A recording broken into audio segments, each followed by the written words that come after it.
About 1,000 children had been stranded at a school after Israeli forces stormed the town of Qabatiya near Jenin in the occupied West Bank. Israeli forces fired anti-tank rifle grenades into a surrounded house. They're telling families in the area to evacuate their homes. At least 3 people have been killed and several have been injured. Nida Ibrahim's in Qabatiya in the occupied West Bank. What more can you tell us about the fighting, first of all, Nida? Well, the story started when the Israeli forces raided this town of Qabatiya, which is near Jenin, to the north of the occupied West Bank. They've surrounded a Palestinian home, and then they've shot towards Palestinians. Locals say that they heard an exchange of fire between the Palestinian fighters here and the Israeli forces. Now, then we've seen the video of the 3 men being laid on the rooftop.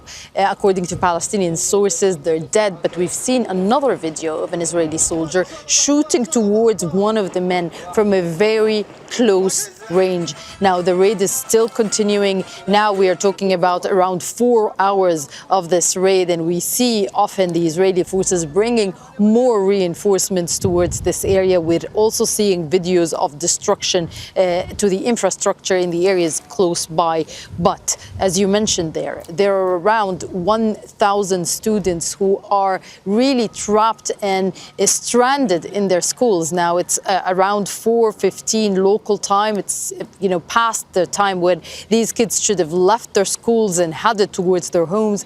But now, because of this active raid, they cannot leave their schools. We've been hearing from the Palestinian sources, the official sources, that they were trying to coordinate with the army to try and get those children out to safety. But so far, they are still stranded in their schools. We are talking about 2 schools and 1 kindergarten. The situation is still intense, and Palestinians are still, trying to gather and see what's happening. According to the Israeli army, they say that they've killed 4 Palestinians. But as far as the Palestinian medical teams are concerned, they're talking about 3 Palestinians who have been killed. As you can see, the whole town has turned into silence, barring the sounds of explosions that we hear every now and then. We believe that there are IEDs, the improvised explosive devices that have been used by the Palestinian fighters to combat really the Israeli vehicles trying to enter and not only kill Palestinians but demolish the infrastructure, sabotage. And when we talk about that, we're not forgetting that the largest Israeli military operation to the northern occupied West Bank took place in Jenin and Tul Karim in the 28th of August, leaving a lot of damage to the infrastructure.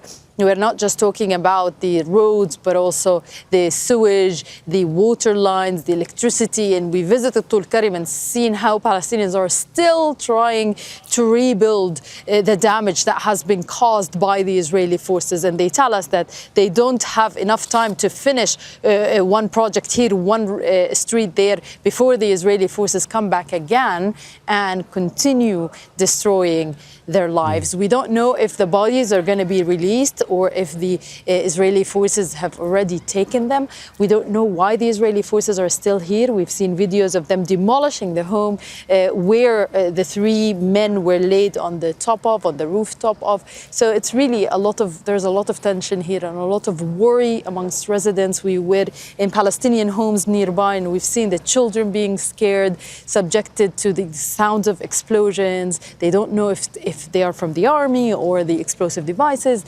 The army has been really acting violently against journalists as well. So it's also, it remains a tense situation and a tough place for children to be in. So you can imagine the feeling of those students who have been stranded now. Nida, thank you very much indeed. Nida Ibrahim in Qabatiya in occupied West Bank. Make sure to subscribe to our channel to get the latest news from Al Jazeera.